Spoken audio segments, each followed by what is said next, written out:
بہویں آج کل ساسوں کو بالکل ہی لفٹ کرانا چھوڑ دیا. ساسیں بھی ظلم کرتی ہیں مگر بہویں بھی کوئی اتنی نیک نہیں ہے. ساسیں بھی ظلم کر رہی ہیں لیکن بہو بھی یہ نہیں کہ چلو یار میں آئی ہوں تو میرے میاں کی ماں ہے تو تھوڑا سا اپنی ماں جیسا تھوڑا سا سمجھ لوں.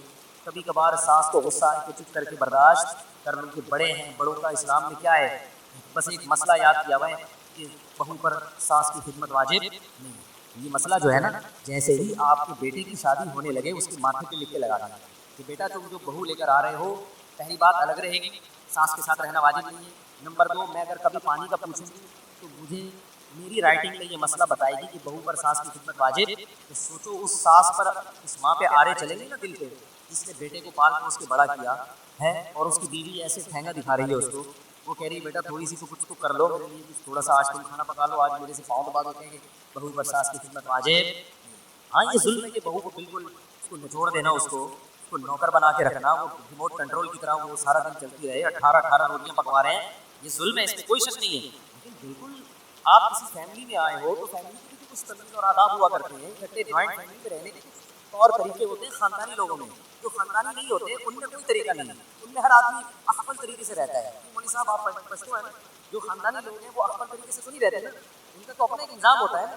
آپ کے خاندان میں کیا یہ ہوتا ہے کہ آپ ایک بھائی شادی کرتے ہیں اس کا اخبل طریقے سے رہے گا, ہے اخبل طریقہ نہیں ہوتا, ہر آدمی کا اخبل طریقہ. خاندان کا ایک مستقل ایک رواج ہوتا ہے, بھائی ہمارے خاندان میں ایسے, تو آپ کو اس خاندان کے لحاظ سے چلنا پڑے گا. کیونکہ آپ رخصت ہو کے اس خاندان میں آئی ہو, تو اس خاندان کی جو پرمپرا ہے جب تک شریعت کے خلاف نہ ہو تو آپ کو اس پرمپرا کا خیال بولو بھائی کرنا پڑے گا. شریعت نے اس بارے میں کوئی لگا پڑھنا ضابطہ نہیں بنایا, تو شریعت نے کہا شروع بالمعروف, عرف کے مطابق چلو, عرف کے مطابق. ہاں وہ عرف اگر ظلم پر مبنی ہے, اس میں اگر بہو سے 18 روٹیاں پکوائی جا رہی ہیں, ایک صاحب آئے کہ میری بیوی سے میرے ابا اور میری اماں 18 روٹیاں پکواتی ہیں ایک ٹائم پہ, دوپہر بھی 18 شام بھی 18. میں نے کہا 18 بندے ہیں گھر میں پڑے نہیں, وہ مزدوروں کے لیے بھی فلانے کے. میں نے کہا بھائی جان یہ کیا ہے, یہ ظلم ہے. کبھی چلو ہو گیا مہمان آ رہے ہیں, لیکن روز اتنا تو یہ زیادہ ہو گئی نا. تو ایسا ظلم ہو رہا ہو تو ایک الگ بات ہے, لیکن بالکل ہاتھ کھینچ لینا یہ غلط ہے بھائی. یہ خاندانی لوگوں میں ایسا نہیں ہوتا. اس پر میرا بیان ہے کہ کیا بہو پر ساس کی خدمت واجب ہے, تو اس پر میں نے قرآن و سنت کی روشنی میں پورا ایک مدلل بیان کی, یوٹیوب پہ سرچ کریں گے آ جائے گا. لیکن میں پھر کہتا ہوں کہ ساس اس کا ناجائز فائدہ نہ اٹھائے. ساس 2 کام کر لینا تو گھر جنت بن جائے. نمبر 1 کہ تانے نہ دیا کرے. بہو نے کوئی الٹی چیز پکا دی تو محبت سے سمجھائے ماشاءاللہ بڑی پیاری چیز بنائی ہے, اگر تھوڑا سا نمک اور کم کر لو تو اس میں مزہ دوبالا ہو جائے. ہاں ایسے یہ جو تم نے گوشت گلایا ہے دیسی مرغے کا, بیٹا یہ بڑا پیارا گوشت گلایا ہے تم نے, تھوڑی دیر اور چولہے پہ پکتی تو اور مکھن جیسا ہو جاتا. یہ اسٹائل بات کرنے کا ساسوں کا نہیں ہے. ساس کا اسٹائل بتاؤ کیسا ہو, گوشت گلا, وہ گلا نہیں کچا رہ گیا. ان کے تو باپ, ان کے مطلب ماں باپ نے کھانا پکانا نہیں سکھایا ہے, تمہیں تمہاری ماں نے روٹی پکانا نہیں سکھایا ہے, بول کے بھی گئی تھی جلا دیا. تو جب اس طرح کے طنز ہوتے ہیں, پڑی ہوئی ہوتی رہتی ہے, تمہارے باپ نے تمہیں سکھایا نہیں, ڈائریکٹ ماں باپ پر آ کے تانے, تو اس کے دل میں نفرت کے جذبات پیدا ہوتے ہیں. کیونکہ اسے پتا ہے یہ میری حقیقی ماں نہیں ہے, تمیز سے چلے گی تو ہم بھی تمیز سے چلیں گے بھائی. تمیز سے تو محبت سے تو بات کرو, طنز تو نہ کرو, تانے تو نہ کرو. دوسرا اس پر اس کے بوجھ سے زیادہ کام نہ ڈالے. کام لیے جائے, گھر میں فارغ نہیں کسی کو بیٹھے. جوائنٹ فیملی میں ہے تو سب کو مشترک رہنا ہے, کچھ نہ کچھ ملنا جلنا ہے. پیڑے کھانے کے لیے کوئی بھی نہیں آیا. آپ کا میاں بھی تو اتنی خدمت کر رہا ہے نا, گھر میں لا لا کے پھل, یہ چیزیں اس پر واجب تھوڑی ہے, لیکن اخلاقی ذمہ داری ہے. پھل کھلانا شوہر پر واجب نہیں ہے, اخلاقی ذمہ داری ہے. علاج کرنا شوہر پر واجب نہیں ہے. پتہ ہے آپ کو, علاج کرنا, بیوی بیمار ہو جائے بیوی کا علاج شوہر پہ واجب نہیں ہے. کیوں؟ اس لیے کہ آپ خود بیمار ہو جاتے ہو تو اپنا علاج واجب نہیں ہے, تو بیوی کا کہاں سے واجب ہو گیا. پرہیز واجب ہے. بیوی کو نزلہ ہو گیا تو شوہر پرہیز کرا سکتا ہے, ٹھنڈے پانی سے پرہیز, آئس کریم سے پرہیز, کچھ بھی کھاؤ پیو. لیکن غیر اخلاقی حرکت ہے نا علاج نہ کرانا, وہ بیچاری کہاں جائے گی علاج کے لیے. تو جیسے شوہر کی اخلاقی ذمہ داری ہے کہ خود بیمار ہو تو اپنا بھی علاج کرو, بیوی بیمار ہو جائے تو اس کا بھی علاج کرو. تو جب وہ اپنی اخلاقی ذمہ داریاں پوری کر رہا ہے تو ساس کی خدمت, گھر میں سب کے ساتھ مشترکہ رہنا, یہ بھی آپ کی اخلاقی ذمہ داری ہے.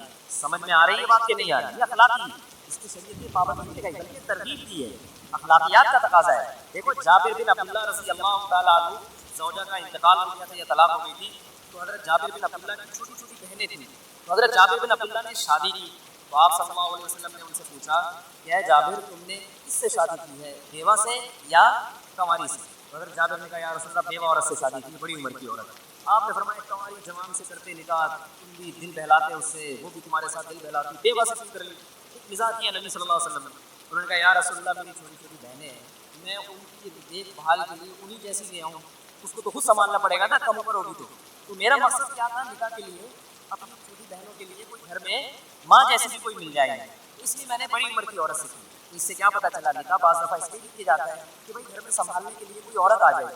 اب جابر بن عبداللہ کی زوجہ آتی اور کہتی میرے ذمہ تمہاری چھوٹی بہنوں کی خدمت نہیں، مجھے الگ گھر لے کے دو، تو ان کا تو نکاح کا سارا مقصد ہی کیا ہو جاتا، بہت ہو جاتا۔ اس سے پتہ چلا ہے کہ اس کے بہت سارے مقاصد ہیں۔ ایک مقصد یہ کہ بیوی سے دل لگی کی جائے، ایک مقصد یہ بھی کہ گھر میں کوئی کام کاج کے لیے، گھر کی رکھوالی کے لیے، اور گھر میں ماں باپ کی خدمت کے لیے، بہن بھائیوں کے لیے، گھر میں فیملی کو بڑا کرنے کے لیے کہ ہمارے گھر کے افراد بڑھ جائیں، اس کے لیے بھی نکاح کیا جاتا ہے۔ اب جناب وہ آپ نے نکاح کیا، اتنے سارے وہ بیگم صاحب آتے ہیں کہ میرے ذمہ کوئی واجب نہیں ہے، مسئلے کی روح سے تو واجب نہیں ہے، لیکن اخلاقی لحاظ سے آپ کی بہت ساری ذمہ داری، اس طرح خاندان ٹوٹیں گے۔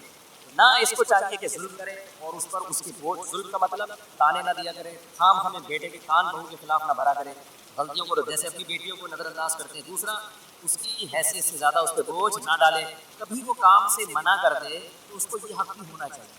بعض دفعہ بھائی موڈ نہیں ہے، طبیعت سیٹ نہیں ہے، آج میرا بس طبیعت خراب ہے، تو اس کی میڈیکل سرٹیفکیٹ نہ مانگے اس کے ساتھ کہ آج آپ کے لیے سر میں درد ہے، تو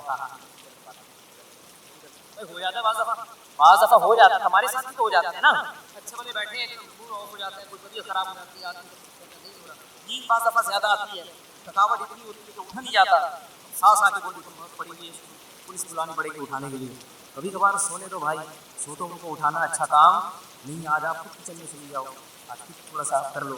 اور بیٹے کو بھی چاہیے کہ بیوی اگر ماں کی زیادہ خدمت نہیں کر رہی، اس کو محبت سے سمجھائے، نہیں کر رہی تو مار دھاڑ کے بجائے خود اماں کی خدمت کرنا شروع کرے۔ تو بیوی غیرت مند ہوگی تو اس کو خود شرم آئے، خود خدمت کرے، بولے بھائی کوئی بات نہیں، دیکھو اب میں اس عمر میں تو اماں کو کچن میں نہیں دیکھ سکتا، بیگم میں بولے اماں کی عمر اتنی ہو گئی ہے اور گھر میں اتنی بہویں پڑی ہوئی ہیں اور اماں ہماری کچن سنبھالے، کپڑے بھی دھوئے، تو اب یہ سعادت کس کے حصے میں آئے گی؟ میرے سے۔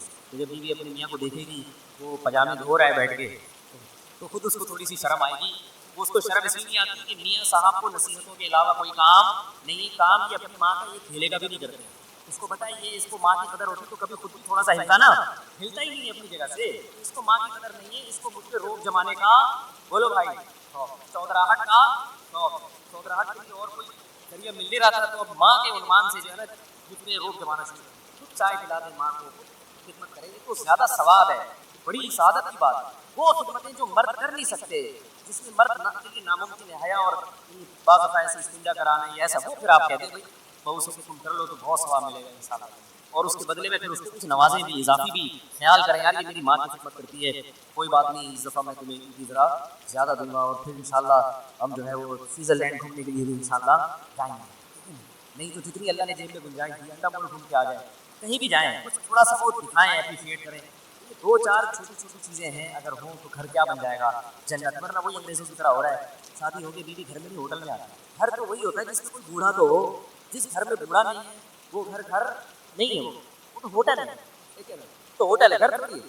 کتنا دل چاہتا ہے، ہمارا بھی دل چاہتا ہے کہ کاش ہماری والدہ ہماری دادی دادا زندہ ہوتے، کچھ تھوڑا سا ڈانٹتے، کچھ نصیحت کرتے، کچھ تھوڑی سی جھاڑ پلاتے، گھر میں کوئی بوڑھا نہیں ہے، کوئی نصیحت کرنے والا نہیں، کوئی ہوتا جس کے ہم تھوڑی جھاڑ سن کے برداشت کرتے، اس کے پاؤں دباتے، اس سے دعائیں لیتے، تو یہ کتنی بڑی نعمت ہے گھر میں بوڑھے کا وجود۔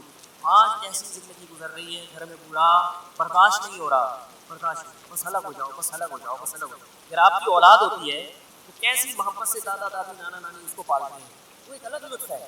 گھر میں اگر آپ کے بڑے نہیں ہیں تو آپ باپ ہو، دادا کا مزہ بچوں کو ملتا ہی نہیں ہے، نانا کی محبت نہیں ہے، دادا کی محبت نہیں ہے، آدھی کام تو دادا دادی نانا نانی بچوں کا کر لیتے ہیں ان کو پالنے میں، وہ سارا سیٹ اپ مغربی کلچر کی وجہ سے برباد ہو رہا ہے۔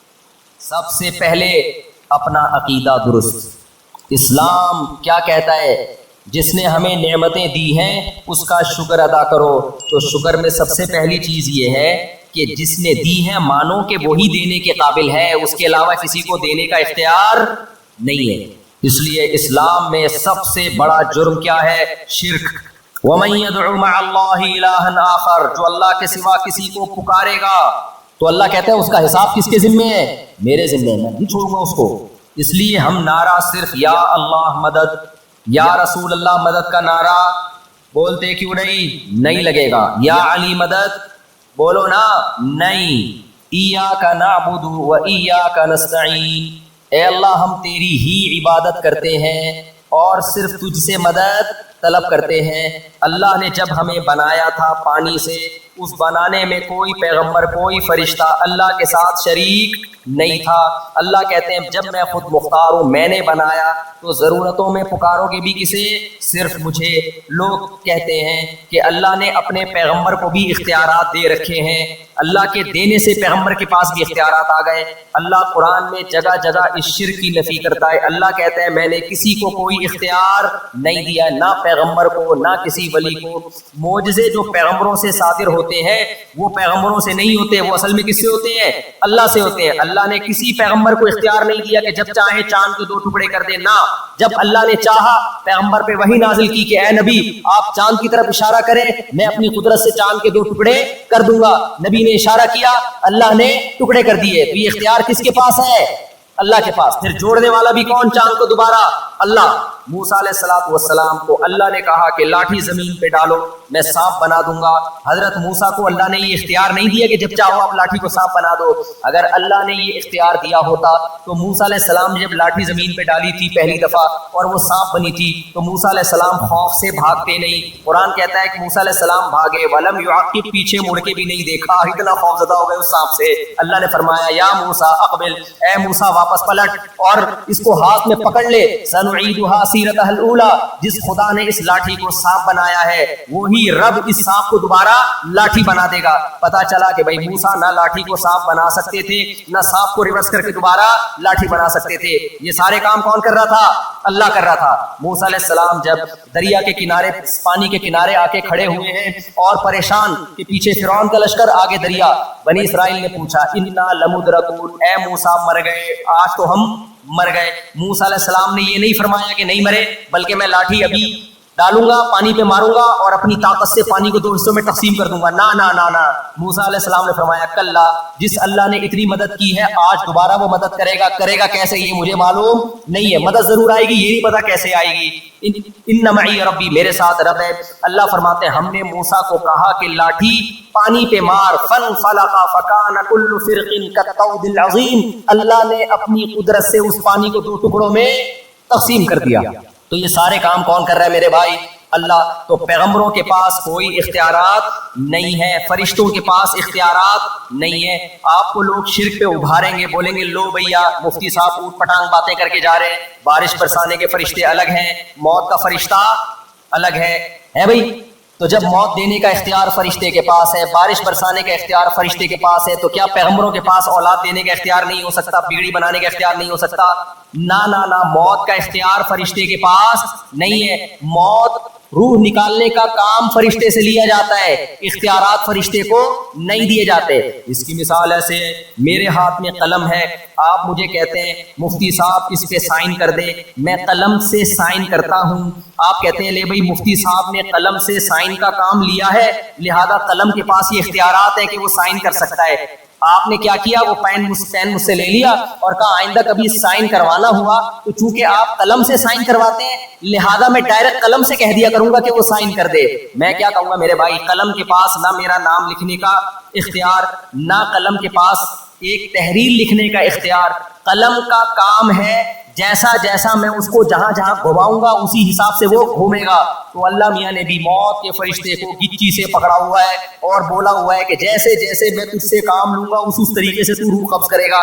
یہی وجہ ہے کہ ہم موت اور حیات کی دعا کبھی فرشتے سے نہیں مانگتے، کبھی ہم یہ نہیں کہتے اے اسرافیل، اے موت کے فرشتے کائنڈلی تھوڑی سی مجھے 1 سال کے لیے مہلت دے دے۔ ہمیں پتہ ہے یہ فرشتے کے پاس اختیارات نہیں ہے۔ ہم دعائیں کس سے مانگتے ہیں بھائی؟ اللہ سے۔ اے اللہ ابھی اس نے دوسری شادی کرنی ہے، ابھی 4 کرنی ہے، اے اللہ اس کو تھوڑی زندگی مزید دے دے، کرنے کے بعد اس نے ویسے ہی مر جانا ہے تھوڑے دنوں میں، ابھی کیا کر دے، اس کو اختیارات دے دے، ابھی تھوڑی سی مہلت دے دے۔ تو بھائی اللہ فرشتوں سے کام لیتا ہے، اس کا مطلب یہ نہیں ہے کہ فرشتوں کے پاس اختیارات آ گئے ہیں۔ اللہ نے خضر علیہ السلام سے بھی کچھ کام لیے ہیں، اختیارات خضر علیہ السلام کو بھی نہیں دیے۔ تو نہ اختیارات پیغمبروں کے پاس نہ فرشتوں کے پاس، یہ سارے اختیارات کس کے پاس ہیں؟ اللہ کے پاس۔ ایک اور طریقے سے لوگ دھوکہ دیتے ہیں، بولتے ہیں لوگ بھائی یہ وہابڑے، وہابیوں کی سپرلیٹو ڈگری ہے وہابڑے، کہتے ہیں یہ وہابڑے عجیب بات کرتے ہیں کہ اللہ سے مانگو، جب ان کو مدد کی ضرورت پڑتی ہے پولیس سے مدد مانگتے ہیں کہ نہیں مانگتے ہیں بھائی؟ یہ پولیس سے مدد مانگتے ہیں. واہ, پولیس سے مدد مانگنا جائز اور نبی سے مدد مانگنا جائز نہیں ہے. معاذ اللہ, انہوں نے تو نبی کا مقام پولیس سے بھی گھٹا دیا. بھائی جان, آپ بحث کو خلط مل کر رہے ہو. مدد دو طرح کی ہوتی ہے, ایک اسباب کے تحت اور ایک اسباب سے ہٹ کے. جب پولیس سے ہم مدد مانگتے ہیں تو وہ سائنٹیفک لاجک ہوتی ہے. فون کرو گے آپ, وہ گاڑی میں بیٹھ کے چلتے ہوئے آئیں گے, سائنسی اسباب اختیار کریں گے. اسباب کے اندر جو مدد مانگی جاتی ہے وہ شرک نہیں ہے, وہ تو ہم صبح شام ایک دوسرے سے مدد مانگ رہے ہوتے ہیں. وہ مدد مانگنا شرک ہے جو اسباب سے ہٹ کر, اللہ کوئی سبب نہ بھی ہو تو بھی کام کر سکتا ہے. ابراہیم علیہ السلام کو آگ میں ڈالا گیا, زندہ رہنے کی کوئی سائنٹیفک لاجک ہے؟ کوئی سائنسدان مانے گا نہ, لیکن اللہ نے بچا کے دکھا دیا. عیسیٰ ابن مریم کو بغیر باپ کے پیدا کیا, کوئی سائنسدان مانے گا؟ بولتے کیوں نہیں مانا. ایک ایتھیسٹ نے کہا جب سے یہ ویڈیو کیمرے ایجاد ہوئے کرامتیں بند ہو گئی ہیں. کسی نے جواب میں دیا کہ بندر کا انسان بننا بھی بند ہو گیا جب سے. کہتے ہیں نا سائنسدان کے بندر سے بنے ہیں. میں بھی جنگل میں گیا ہوں نا, وہاں شپاٹا میں, شپاٹا اتنی مشکل سے, ایک اوکا چیمچی اتنی مشکل سے یاد ہوا تھا جاپان میں شپاٹا. تو وہاں اتنے بندروں کی قسمیں نظر آئیں, کوئی جھومے نکال رہا ہے. میں نے کہا کوئی ایسا بندر دیکھو یار جو تھوڑا تھوڑا انسان بننا شروع ہو گیا, تھوڑا سا لک آ رہا ہو. بے شک کروڑوں سال میں ہوا ہو بھائی, کروڑوں سال میں کچھ بندر تو ایسے ہوتے جو آدھے بندر ہوتے, آدھے وسیم لگ رہے ہوتے, افار لگ رہے ہوتے. ایک ایسی نسل ہونی چاہیے تھی نا. یہ کیا بات ہے کہ ڈائریکٹ بندر نے چھلانگ مار کے انسان بنا اور بیچ کی ساری نسلیں اچانک مارکیٹ سے شارٹ ہو گئی. اس لیے یہ سب پھینکنے کی باتیں, اس طرح کی باتیں جب سائنٹسٹ کیا کریں تو بیٹھ کے لپیٹا کرو. کوئی لاجک نہیں ہے, فضول باتیں ہیں بالکل. خدا سے باغی کر رہے ہیں تمہیں. میں تو بھی گیا, میں نے بندروں کو بہت غور سے دیکھا. جہاں بندر آتے میں دیکھتا تھا, میں نے شاید یہ والا بننے والا ہو, تھوڑا بن چکا ہو. کوئی بھی نظر نہیں آئے, یا تو بندر تھے یا ڈائریکٹ ہم انسان تھے. بیچ کی کوئی نسل ہمیں نظر نہیں آئی. اور آپ کہہ سکتے ہو آپ نے ایک جنگل دیکھ لیا نا, ساری دنیا کے جنگل گئے ہو, تو ابے تم لوگوں نے تو ساری دنیا کے سائنسدانوں نے تو دیکھ لیا ہے نا, کیمرے تم نے فٹ کر کے گئے ہو, تمہیں بھی اب تک کوئی نظر نہیں آیا. تو یہ نہیں ہو سکتا بھائی. اور اگر بندر سے بنا بھی ہے تو بندر کیسے بن گیا؟ بندر تک بننا آسان ہے. بندر بھی تو ایک اللہ کی مخلوق ہے. اس کی آنکھیں دیکھو, اس کی ناک دیکھو, یہ بھی سافٹ ویئر ہے بھائی. یہ بھی خود بخود ایوالو ہو کے یہاں تک نہیں پہنچ سکتے. تو میں کیا بات کر رہا تھا, ایک تو میں باتیں بھولنے بہت لگا. میں حافظہ کمزور نہیں ہے میرا, کہیں آپ سمجھے کہ حافظہ کمزور ہے. میرا توجہ ایک دم ایک ٹاپک کی طرف ہوتی ہے تو پورا اسی میں گھسڑ دیتا ہوں میں اپنے آپ. تو میں یہ کر رہا تھا, ہاں عقیدے کی بات کر رہا تھا. توحید کے اسباب سے ہٹ کے کام کون کر سکتا ہے؟ اللہ. تبھی ہم دعا کرتے ہیں اللہ سے. دعا کہتے ہیں اسباب سے ہٹ کے کسی کو پکارنا. پولیس سے ہم دعا نہیں مانگتے. تو آپ یہاں بیٹھے بیٹھے نبی کو پکارو گے تو یہ اسباب کے تحت نہیں ہے, یہ اسباب سے ہٹ کے ہے. لہذا یہ والی پکار شرک ہے. تو یہ شرک اللہ کے ساتھ ناشکری ہے کہ میں نے بنایا, میں نے پیدا کیا اور میں نے پیغمبروں کو اپنے انٹروڈکشن کے لیے بھیجا کہ مجھے پکارو, تم نے اسی پیغمبر کو معبود بنا لیا. عیسائیوں نے کیا کیا ہے, کہا کہ عیسیٰ بغیر باپ کے پیدا ہو گئے. معاذ اللہ, کون نے اللہ کو باپ بنا دیا؟ معاذ اللہ, نقل کفر. اللہ نے کہا واہ بھائی واہ, ان مثل عیسیٰ عند اللہ کمثل آدم. عیسیٰ کی مثال اللہ کی نظر میں آدم کی طرح ہے. آدم کے نہ تو باپ تھے اور نہ ماں تھے. تو اے عیسائیوں تمہیں کیا ہو گیا کہ آدم کو اللہ کا بیٹا نہیں کہتے, جو باپ اور ماں دونوں کے بغیر پیدا ہوئے, اور جو ماں کے ذریعے پیدا ہوا اس کو اللہ کا بیٹا کہہ رہے ہو. تو تمہیں کیا ہو گیا بھائی, کیسی عقل ہے؟ کیوں نہیں کہہ دیتے اللہ نے اپنی خدا سے بغیر باپ کے پیدا کر دیا؟ کیا ہوتا ہے بھائی, اللہ سب کچھ کر سکتا ہے. تو یہ ہمارا عقیدہ ہے بھائی. سارے اختیارات کس کے پاس ہیں؟ ہو سکتا ہے کچھ لوگ پھر یہاں ورغلائیں. لو بھائی, جبریل آئے تھے, انہوں نے کہا تھا لِأَهَبَ لَكِ غُلَامًا زَكِيًّا, اے مریم میں تجھے ایک بیٹا ہبہ کرنا چاہتا ہوں. تو اسباب کے بغیر بیٹا ہو رہا تھا نا, بغیر باپ کے بیٹا ہو رہا ہے, اسباب کے تحت ہے, وداؤٹ اسباب ہے, کوئی لاجک بنتی ہے. تو جبریل کیا کہہ رہے ہیں, میں دے رہا ہوں. اس کا مطلب جبریل بھی بغیر سبب کے بگڑی بنا سکتے ہیں, کام کر سکتے ہیں. نا نا نا نا, یہ نسبت مجازی ہے. بعض دفعہ کام کوئی کر رہا ہوتا ہے, کسی سے لے رہا ہوتا ہے, تو نسبت مجازن اس کی طرف کر دی جاتی ہے. سمجھتے ہو گے نہیں سمجھتے؟ جیسے قرآن میں آتا ہے کہ حلال و حرام کرنا صرف اللہ کا اختیار ہے, نبی کو بھی اختیار نہیں. لما تحرم ما احل اللہ لک, اے نبی جس چیز کو اللہ نے حلال کر دیا آپ اس کو حرام نہیں کر سکتے. دوسری جگہ قرآن کہہ رہا ہے یحل لهم الطیبات ویحرم علیہم الخبائث, نبی ناجائز چیزوں کو حرام کر کے جائیں گے. ہے بھائی, ایک طرف قرآن کہہ رہے ہیں اے نبی آپ حرام حلال کا رائٹ آپ کے پاس نہیں ہے, ایک طرف اللہ کہہ رہے ہیں آپ بری چیزوں کو حرام کون کرے گا؟ آپ کریں گے. بھائی حرام اللہ ہی کرے گا, لیکن چونکہ نبی کی زبان کے ذریعے کرے گا اس لیے مجازن نسبت کس کی طرف کر دی؟ بولو, نبی کی طرف کر دی. یہ نسبت مجازی کہلاتی ہے. حقیقت میں کون کر رہا ہے؟